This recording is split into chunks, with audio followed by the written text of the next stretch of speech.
What's going on, guys? Sam Sanders with Tree Service. I got to record this on my phone because I left my camera in my F350. It's getting a new transmission and some work done. Someone hit us in Asheville when we chased that storm, so the transmission went. Anyway, so everyone's asking. I posted some pictures on Facebook about this Isuzu truck that we bought and we outfitted. Why we buy Isuzu? How does it do with a chipper? Everyone's really curious about these trucks, and I'm gonna kill that curiosity, you cats. So, the 19XPC. Is this the ideal chipper to tow behind this truck? Kinda. The 19XPC is not tongue heavy at all. It's almost back heavy. And it's on a single axle. The only thing you'll notice, really, weight-wise, this thing's fine to pull. I really don't care. I mean, I haven't taken this on the highway with a load of chips yet.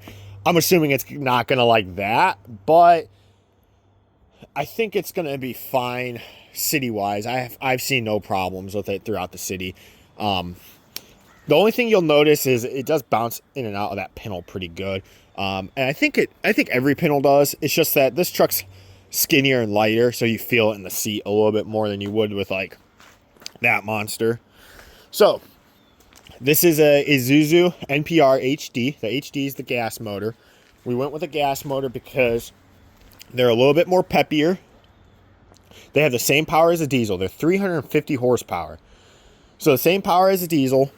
It's a GMC 6.6 gas, which is very reliable. I mean, they're bulletproof. The cabs are really big. You can fit a lot in these cabs. I mean, these are bigger than any international cab. They got space in the back. I mean, we got bull ropes. We got a rope bag back there. Got mud flap. I mean, it holds a good bit of stuff. Got this weird glove box. That's probably stuck because I jammed a bunch of papers in there.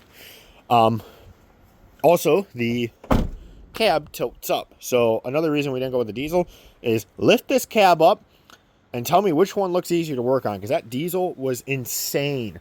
The gas actually looks very promising to work on. It seems super easy.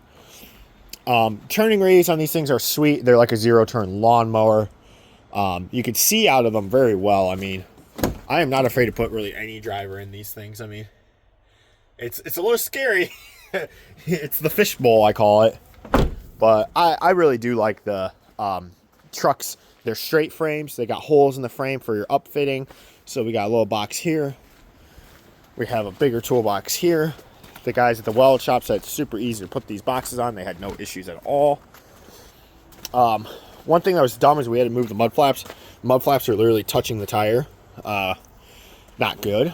So this is a nap hide bed, and I'm not a fan of it, but it does what we need it to do. It's very kind of cheaply built. Very cheaply built. So, like, these back pieces aren't even welded. They're just bolted. So when the weld shop put the top on, they had to weld them shut, because as you can see, the gates a little opened up. So we had to do this. We had to cut this just to get the hitch not to smash through. We have yeah, let me see. The power wise, guys, this thing has about a almost half load of chips. Power wise, this thing's so good. It'll beat any DT 466. I mean, not any DT. I have a high horse in my purple tandem, but like it scoots really well. GVW on this model is 14.5. The bed and the truck weighs 8.3. So you have, let's say 15K GVW. 8, 9, 10, 11, 12, 1, 2, 3, 4, 5. You have, did I do that right? 8, 9, 10, 11, 12, 14, 15. You have 7K. You have 7K capacity. So chips weigh about 500 pounds per yard. So you would be at, what does that mean? I'm not good at math. I can't really do the math right now. But this is a 19-yard box. So at 19 yards, if you fill it up, let's say it's 20 yards, half a yard. So that's 10K in wood chips. So you're pretty much, wait, I think I'm doing the math wrong. Don't listen to me. Do it in the calculator. 500 pounds per yard of chips. This holds 19 yards. The top's about 1,200 pounds. They weighed it. So it's like, okay, I might be a little over GVW or I might be right at it. But here's another thing. You don't always have to fill the truck all the way up. And will we always fill it up? Probably not. The diesel version is a 19K GVW. And the only difference is, because this was my big selling point, I was worried about the frame of these trucks. No. The 19K GVW, all it does is give you another leaf spring, gives you bigger brakes, and it gives you the diesel motor. So the diesel motor obviously will hold it down in the front better. So just the leaf package basically will get me safely to haul that weight. Brakes, you know, if you are hard on brakes, and that's your fault, you could definitely slow down better. You could definitely keep a following distance better. So yeah, it's a good truck, guys. You could buy these things. You could buy these trucks for under 90 grand.